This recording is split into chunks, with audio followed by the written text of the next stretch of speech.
Well, one of the highlights of the conference was the presentation of the Discover study, which compared TDF-FTC for pre-exposure prophylaxis to TAF-FTC for pre-exposure prophylaxis. Now, the TAF-FTC formulation has been shown to be safer from a renal and bone perspective.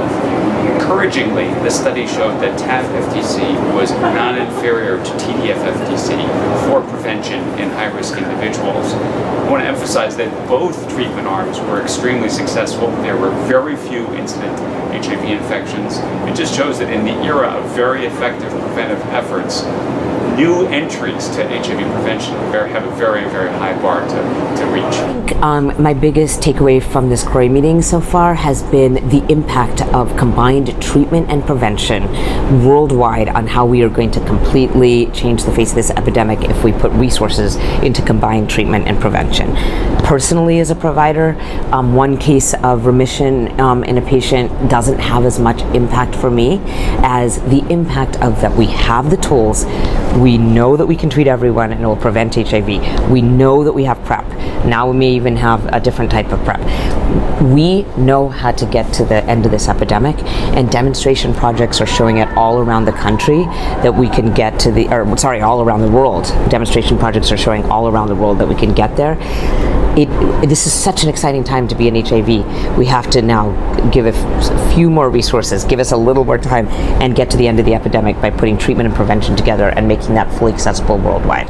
This CROI has been a terrific conference. It's always good to get all these people in the same building and get different perspectives from people in different fields of HIV you don't normally work with. Obviously, a big highlight was the report of the cure of a second patient in London. That's just always nice to see. It doesn't surprise me terribly that there was one, but it's still nice to see. But otherwise, we've got some good progress in prevention.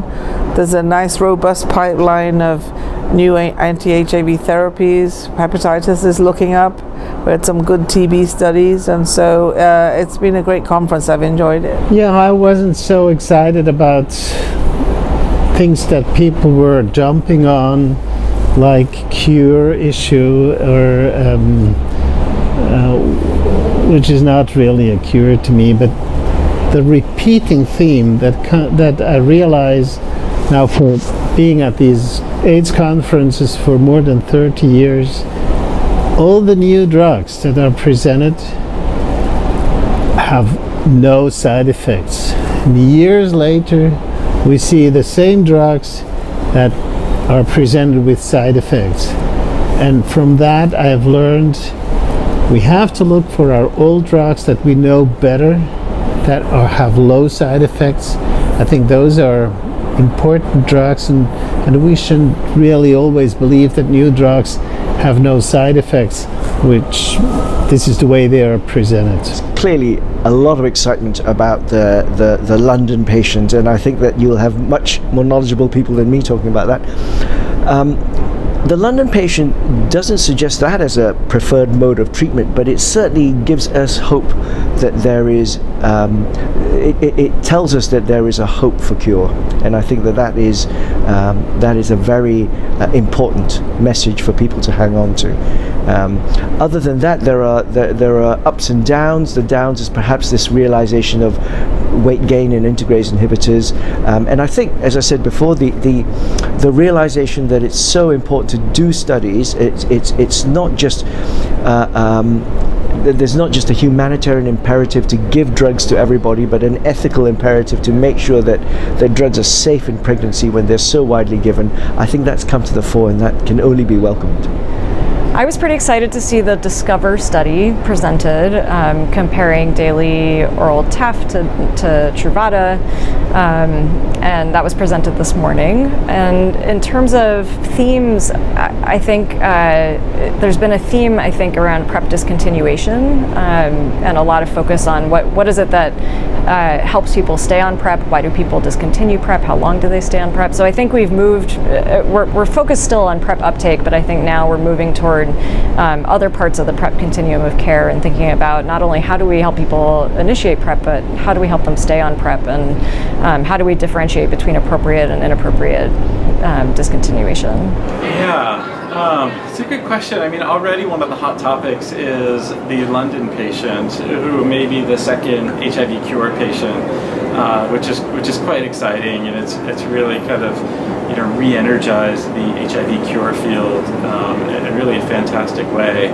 I think the other big highlight was Anthony Fauci's presentation at the opening session, where there's a plan to coordinate the end of HIV/AIDS, at least incident cases in the United States, and to think that this is possible with the current administration is really a bold and ambitious plan. And I think it really highlights that HIV/AIDS and infectious diseases in particular is not a bipartisan issue that people are split among, and we saw that President Bush created the PEPFAR program. So I think there's a lot of momentum to really have a big impact on HIV.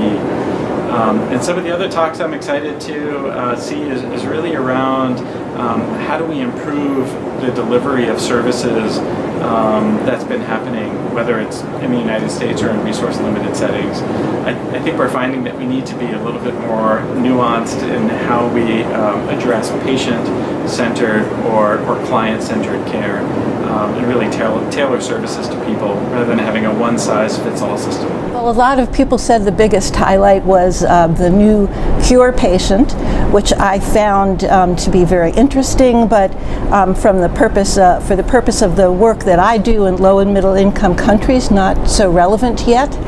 But from my point of view, there were two reports about using integrase inhibitors in late pregnancy, showing a very rapid viral decline. And that was, one was using dolutegravir, the other one was using raltegravir. And it tells us that there is a very specific place where these drugs are extremely important, and that is in women who are presenting for the first time in the third trimester, and you need to get their viral load down quickly. And even with this concern about neural tube defects, since the neural tube closes by week 8, use of the drug in the third trimester is fine.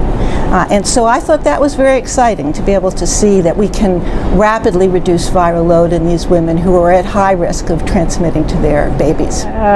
Interesting story. I got to ride the elevator with Timothy Ray Brown. Just got shuffled kind of into the crowd with him. So that was probably the most exciting thing for me. But from a science standpoint, I was obviously very interested in the results of the Discover trial. To me, that was one of the biggest biggest announcements that for at least men who have sex with men, TAF and TDF seem to have equal efficacy for PrEP, although there's a lot of questions remaining. They didn't study it in women at all. There was no cis women in the study, and less than 1%, I think, of their population were in trans women, so it's not clear if these results translate to them.